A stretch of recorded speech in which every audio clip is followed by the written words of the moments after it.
Intervju medija servisa.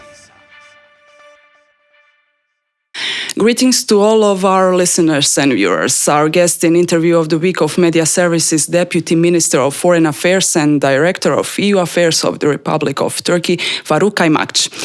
Your Excellency, welcome and thank you for coming. Thank you very much, and thank you for inviting me to your program. Let's start with the reason why you came in Zagreb. Yesterday you participated in panel on subject European challenges and the Turkish accession process. Turkey began the official negotiation in 2005 together with Croatia. Now we are already a member for a while. And where is your country in this process? Okay, so I came to Croatia to have consultations both on Turkey-Croatia relations, but also on European affairs, because Croatia will be the president of the EU in the first half of 2020. So I thought that it would be a good idea to have consultations with our Croat colleagues. Of course, I was also at the Europe House, Zagreb, but I met also the members of your parliament. I met my colleagues in the Foreign Affairs and European Affairs Ministry, and I am also trying to see some old friends from Croatia. In terms of our accession process, as you mentioned, we started the accession negotiations together, and we were advancing quite well. And Turkey had met the Copenhagen political criteria before we started the accession negotiations. But unlike your accession process, Turkey's accession process has been politically blocked by one or two member states. Basically, it's the Cyprus issue. Because of the Cyprus problem, as soon as we started the accession negotiations, 8 chapters were blocked on the insistence of the Greek Cypriots with the decision of the Council. But later on, the Greek Cypriots unilaterally blocked 6 more chapters. Altogether, 14 chapters were blocked because of the Greek Cypriot problem. Of course, Croatia had same difficulty with Slovenia, but nevertheless, I think Slovenia behaved, and the EU gave the right message both to member Slovenia at that time and candidate Croatia, that they were able to find a solution somehow. And this is why the accession process of Croatia advanced and also was concluded with full membership. And we congratulate Croatia, and we are happy that Croatia has completed this process and became part of the EU. But you still want to be part of EU? In our case, of course. For us, the membership of Turkey to the EU, for us, is not a choice. It is some sort of obligation. Because if you are part of Europe, economically, commercially, politically, historically, geographically, you cannot remain outside of the EU mechanism. Because EU has become, the main decision-making system of Europe. And if you are a European country, you have to be in this system. So for us, it is not just wishful thinking, or it's not just love affair, but it is a question of interest, and it's a question of winning Turkey. It's a question of winning the EU. So Turkey is fully committed to the accession process. Yesterday the day before I was in Istanbul, I had a survey with different groups. 80% of the Turks, they want Turkey to be a member of the EU. So it is true that in the last 2-3 years, we had difficult times. We had 15th of July coup attempt by, Fethullah Gülen terrorist organization. We had a crisis in Syria, which caused us many problems of terrorism. We had Daesh problem, we had PKK, PYD, YPG terrorist problem. We had huge number of illegal immigrants in our country and also in the rest of Europe. But also we had instability in Iraq. We had problems in Iran. Now the sanctions are imposed on Iran. And all this negatively affected Turkey's relations with the EU. And this is why EU has taken some, unfair decisions without understanding the situation of the candidate country. Of course, the Cyprus issue is still continuing to poison Turkey-EU relations. And because of the drilling in the island, around the island of Cyprus, EU again has taken one-sided, unfair approach towards Turkey and towards the Turkish Cypriots. Okay, so this is why the accession process, came to a point of standstill. But Turkey will never ever give up. Turkey is committed to the accession process, and we are not talking about membership of Turkey to the EU tomorrow, but we are talking about a membership when Turkey fulfills the membership criteria, and when Turkey and the rest of Europe is ready for the Turkish membership to the EU. Let's go back now on Syria. Yesterday, members of European Parliament adopted resolution, and they warned that Turkey's intervention in northeast Syria is a serious breach of international law. They strongly condemned this intervention, and they want you to withdraw your forces from Syria. Do you even consider to do that? Are you going to do that? The European Parliament, is out of the realities of the world. The European Parliament, and also to some extent, the EU is following developments very late. The European Parliament or the European Union is unfortunately unable to act. They only talk, they only discuss, they don't even know the realities on the ground. Okay, tell us the reality. They are taking, some resolutions, they adopt some resolutions on the basis of some lobbying in the corridors of the European Parliament, and they are taking very narrow-minded approaches. So, the European Parliament claims that this is an illegal action. This is not an illegal action. Turkey is trying to secure its own borders. By the way, these borders of Turkey are also borders of NATO. These borders are also borders of Europe. So the Europe's borders start at the eastern borders of Turkey.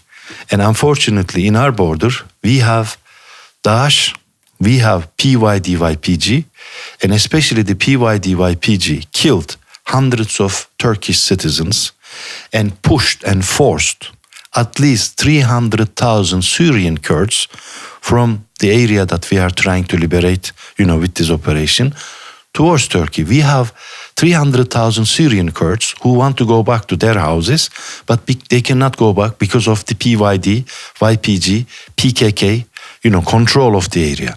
So, if the EU is really concerned about the civilians, if the EU or the European Parliament is really concerned about the Kurds, they should be thankful to Turkey, because Turkey is clearing, Europe's and NATO's borders from terrorist organizations, and Turkey is creating a safe zone, in the border between Turkey and Syria, so that people, displaced people within Syria from, for example, Idlib, they can go, or those Syrians, including Syrian Kurds who are still in Turkey, they can go back to their homes, their villages.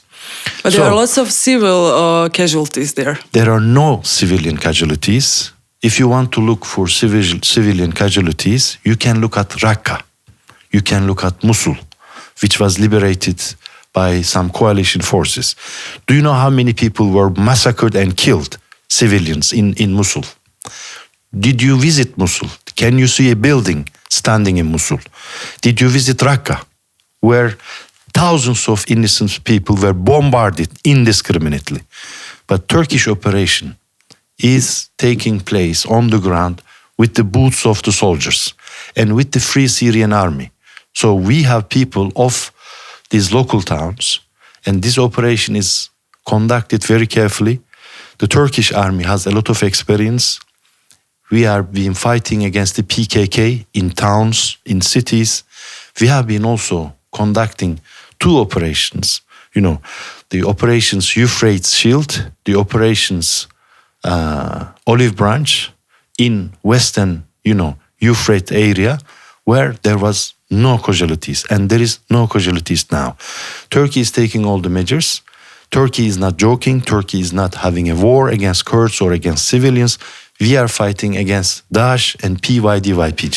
When you mentioned Daesh, the EP is also concerned about Daesh, thinking that Daesh people will escape. Why they should escape? If the PYD-YPG is honest in fighting against Daesh, they should return these Daesh people to the US or to us.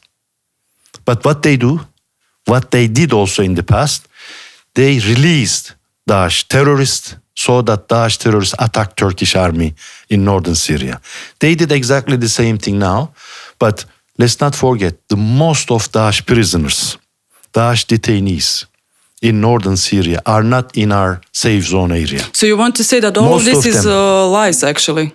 Most of the Daesh members who are detained by the US forces or by PYD-YPG, they are outside of the zone of 32 kilometers. These are not in our safe zone. But they released some Daesh terrorists and we captured all of them, 185 of them. We brought them to Turkey, they are in prison. So which country is fighting against Daesh seriously? It's only Turkey. You know, the Americans, they just bombed Daesh positions and they also killed many civilians. But Turkey is fighting against Daesh not only in Syria, in Iraq. I was Turkey's ambassador to Baghdad, you know, for 3.5 years. I followed the liberation operation in Mosul. In Mosul, Turkish forces neutralized more than 1,500 Daesh terrorists.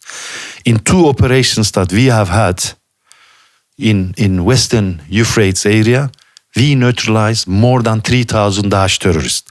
Turkey is the only country which is fighting against Daesh. And also we have, you know, thousands of Daesh prisoners in our own prisons in Turkey, some of them came from Western European countries. So this is a joke. You know, the European Parliament doesn't understand anything about northern Syria. They do not understand anything about Daesh fight. They do not understand anything about international law. And I think the EP and the EU should be really thankful to Turkey because this work was supposed to be done by the international community. In 2010-11, Turkey proposed that we should create a safe zone and we should have a no-fly zone so that, you know, Assad regime cannot bomb its own people. Okay, we so are really like we have terrorist groups cannot come to this area. You said they don't understand, but they requested from Council members of European Parliament a series of targeted sections on your country. If any of that happens, how will you respond? What will be your reaction? First of all, you know, the European Parliament has adopted thousands of resolutions which were not listened to by the European Council, by the Council of Ministers or by the European Commission. I think by this decision, the European Parliament is only losing its credibility. So we don't think that there will be any, targeted sanctions to be taken, against Turkey because at the end, everyone knows in their heart, in their mind that Turkey is doing the right thing. Even, the German defense minister now proposed that we should do this work together. The safe zone thing together, and also tonight the German foreign minister is flying to Ankara to talk how we can work together. So they all know, and also, by the way, we have an agreement with the EU. 18 March statement that we had with the EU. If you look at Article 9 of this agreement, it says that Turkey, the EU, and the member states should make joint endeavors in northern Syria to help the return of Syrians and to create a livelihood, for the safe and secure return of the Syrians. Actually, this is joint responsibility. So we do not expect, anything from the EU. I think what we expect from the EU is, better understanding on the realities of the ground. Because some people think that this is like northern Iraq, but the north of Syria is not a Kurdish area. There are some Kurdish towns, where Kurds are really in majority, but most of the north of Syria, 90% of it, is not Kurdish. So, but at the same time, PYD-YPG terrorist organization is controlling 1/3 of Syria. this is something wrong. Okay, I would like to hear your point of view on Erdogan's statement to EU. I will quote, he said, "If you try to present our operation as an invasion, we will open our doors and send you 3.6 million refugees." European Parliament also and EU in general, they find it unacceptable that Erdogan uses refugees as some kind of weapon to blackmail EU. Do you think that this is a threat, and is he abusing his position with this kind of statements? No, President Erdogan is just reminding, the commitments of its European allies to the 18 March statement. On 18 March, we agreed on three things. First, one-to-one deal. Turkey accepted to readmit every person who went to the Greek islands illegally, and Turkey readmits them. And EU admitted to take, one Syrian in return. So this deal is working. The second part, EU pledged that EU would support the Syrians if they remain in Turkey with financial assistance. So EU pledged 6 billion euros, in 2016. Today, we are at the end of 2019, only 2.1 million euro has reached the Syrians. This money is not given to Turkey. This money is given to the Syrians. We have 3.7 million Syrians. How many do you have in Croatia? How many do you have in Germany? How many do you have in Sweden? Of course, Germany is also a burden taker country. But what about the other European countries? So this is not a threat. Let me explain. This is not a threat. This is a reminder of the commitments. Because sometimes our Western European friends do not understand the language that we use, the peaceful language, the language of communication. You nicely remind them their responsibility, but they don't understand. And this is why President Erdogan, put it very boldly, what would happen if the EU does not keep its promise. So the third promise of the migration deal is voluntary humanitarian admission scheme. EU promised that EU would take voluntarily some Syrians from Turkey. But this program has been blocked by the EU. So the most of the burden on migration is on Turkey. And now Turkey is trying to find a solution to this problem by securing its corridors from terrorists, but also by creating a safe zone. And of course, if our allies call this invasion, then this means that EU is completely out of realities, out of touch. So basically, what President Erdogan made, it reminded of the commitments of the EU countries to the deal that we had. So either you have to solve this problem together, or you have to bear the consequences. Because why we should take the most of the burden of the migration problem? This is not Turkey's problem.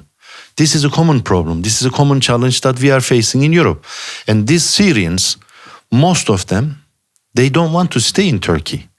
They either want to go back to their country, their villages, their towns, when they are secure, when they are safe, or they want to go to other countries in Western Europe. So why we should keep them forever? If the EU doesn't share, this common responsibility with us, or if the EU doesn't share the burden of this migration deal. So we are keeping our promise more than, we promised actually, but the EU side is not keeping fully its promise of 18 March. So it's just a reminder. We don't use the language of threat. But it sounds like that for most of the people. It depends on, imagine how we see some resolutions of the European Parliament. They are acting as if they are running the world, as if they decide about everything, as if they know about everything. But as you can see, they are completely out of touch of the realities. Okay, I will need to interrupt you here. Let's focus now on the relations between our countries. You had a serious meetings yesterday and today with our officials. What were the topics of meetings, and are you interested in economic cooperation with Croatia? Can we expect even more Turkish investments in our country? We have excellent relations with Croatia. We have more than 400 million euros of investment by major Turkish companies in Croatia. But of course, we want to increase the level of trade, the level of investment, level of commercial exchanges. And so we discussed this, and hopefully soon we want to have Turkey-Croatia joint economic committee meeting, but also joint transport meeting. Tourism is also an important area. Okay, I would like to ask you there something. Your country is one of the biggest tourist attractions, and do you consider Croatia, do you think that Croatia is your competition? Not at all. You know, we have millions of tourists in the world. Turkey is a good attraction, but also Croatia is an excellent attraction. But unfortunately, Croatia is losing because of the fact that now Turks require visa to come to Croatia. You know, before you had visa against Turkish citizens, we used to have more than 250,000 Turkish tourists coming mostly to Dubrovnik, to Split, to Zagreb. But now it is around 30,000-40,000. So we don't see Croatia as a competitor, but we see Croatia as a big destination, because let's not forget that we have a big population, but we have at least 25 million, 30 million Turks who would like to spend 2-3 weeks in other towns in Europe. So because of this visa issue, unfortunately, we are not using the full potential. Okay, we will need to finish with this. Your Excellency, and thank you for this conversation. Thank you very much. Intervju Media Servisa.